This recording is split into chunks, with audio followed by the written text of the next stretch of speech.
Hi, I'm Angus Brown, CEO of Remote Rugby, and today is a big day as I'm incredibly proud to share that Socks for Scholarships campaign achieved the goal to raise $1,500 for the Friends of BC Rugby Scholarship. The campaign consisted of a cold plunge initiative and the selling of Remote Rugby branded socks. This wouldn't have been possible without the amazing support of my community. Your encouragement and contributions made all the difference. I also want to give a huge shout out to Emily Lazar of Green Grass Productions for generously providing the socks at cost.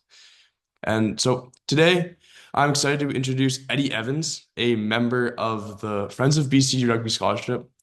This name is familiar to the remote rugby community as he's been a guest on my interview series Beyond the Tryline. And yeah, so Eddie, could you share more about the scholarship's history and its impact on our rugby community, please? Okay, yeah, just first of all, obviously, I guess huge thank you on behalf of BC Friends of Rugby. Obviously we're focused on trying to support grassroots rugby and also enhance the rugby careers of young aspiring girls and boys who are going into university with scholarships and bursaries and things like that. So, anything that we can raise, it goes directly to these kids and these kids' youth programs. And obviously we're very reliant on donations and sponsorships and things like that. So anything that, people can support us with is very, very welcome. And in your case, thank you so much.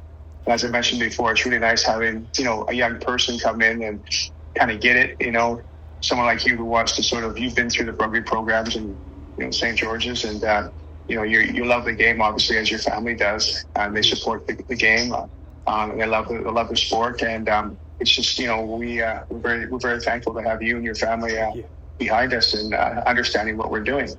We want to make a difference. We want to try to build rugby back up in BC and make it strong again. And as I've always said, once we have a strong BC program, that means we have a strong Canadian program.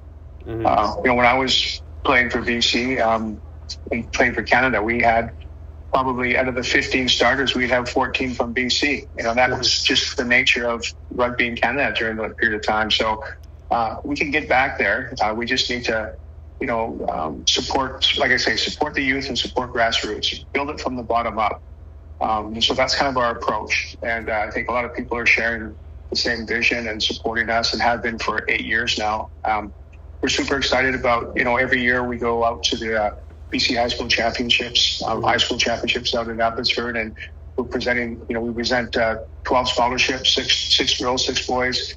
And that's kind of one of the highlights of the tournament. That happens during the opening ceremonies, the kickoff ceremonies of Abbotsford there in the stadium, and a lot of excitement within the teams and within each of the schools. And it's always, like I say, it's always a big important part of the whole event itself.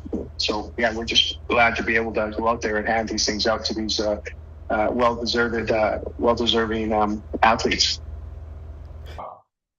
Wow. Thank you, Eddie. You've illustrated how you've been able to lead by example on and off the pitch.